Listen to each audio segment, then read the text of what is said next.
excited today. Survivor TV is coming to you live from Boston at the Friends of Mel Art of Living Conference. This is Life Beyond Cancer.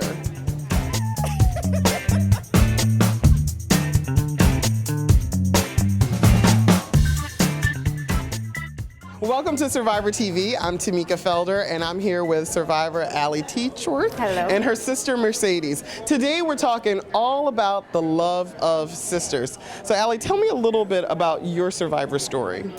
Well, in 2009 I was diagnosed, actually on July 20th, 2009, I was diagnosed with stage 2B cervical cancer. And I went through 6 weeks of chemo and 8 weeks of radiation with I know that very well. Therapy, the 3 days in the hospital all alone. And then I had a hysterectomy, and prior to my treatment they had moved my ovaries up under my rib cage to get them out of the radiation field. And in December I started having hot flashes and went to the doctors, and I was told I was in menopause, that unfortunately there was nothing they could do, but I would probably snap out of it. So December 7th I was told I was in remission, and I would start seeing my doctors every 3 months. And in July of 2010 I woke up one morning in excruciating pain and didn't know what to do. You know, you think of the... And things have been going good. Right, and you think of the human anatomy and, you know, what hurts right here? Well, you would think, you know, well, in my body it's different. So I went to the emergency room, and it was kind of a long, drawn-out thing of going to the emergency room, being sent home with just abdominal pain, and then going back to the emergency room and finding out that after 8 days of being in the hospital, that they basically told me to say goodbye to my sister, and one of my ovaries had collapsed. And I had a blood infection, and I had to be slated for 9 hours of surgery. An exploratory surgery. Yeah. All at the age of? At that point I was 25. So after, you know, having survived the chemo and the radiation and the brachytherapy and the going through all that, yeah, and now this. And you think you're okay, and you know, you hold on to that little piece of, you know, I'll be able to do surrogacy, and then and then because of, you know, one wrong stitch or whatever the reason being, it collapsed. And spent 8 days in the hospital, and my doctor left for Boston and said he was going to come back, and you know, I wouldn't see him until the surgery. And he came into my room the morning of the surgery, and I'd never seen him before any surgeries, and held my hand and told me to say goodbye to my sister, who was the only person that was there.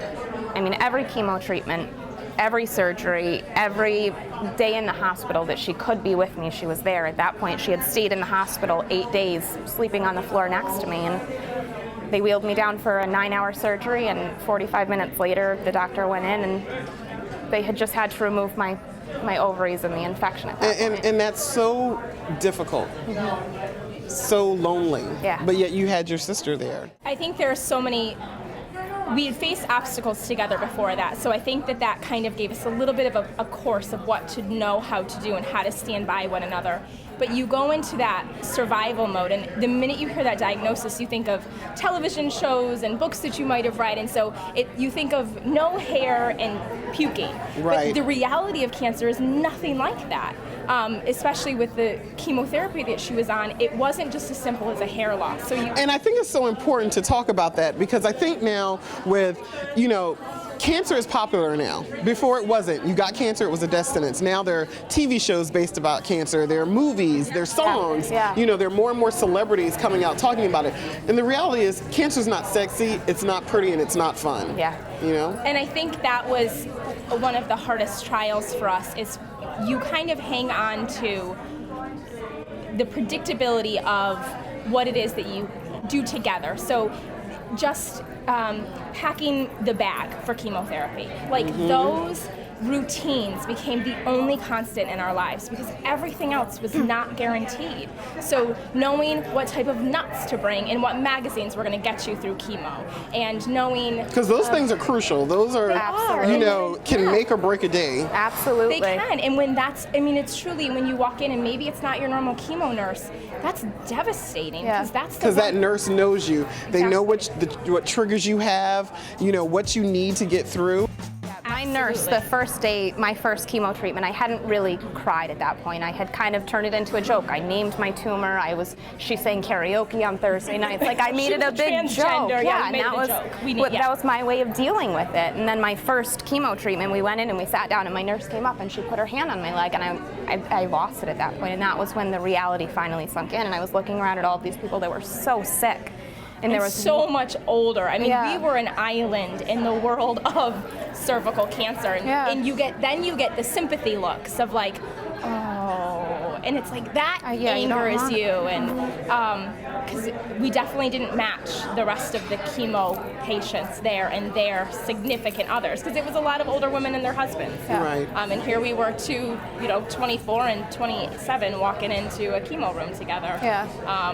And thank God, because of all the work of so many young adult cancer organizations, things are changing for young adults. Yeah. I mean, and luckily, like you said, there are so many organizations now and ways to reach out to people. But even 4 years ago when I was diagnosed, I mean, I didn't know about them. And your oncology nurse and your doctor, they don't know about all of what's available to you. I mean, I think they're more aware now, but, it's 4 years ago when I was diagnosed, it was so isolating. And all of my friends checked out. When I was diagnosed, I had very few people that actually stood by my side.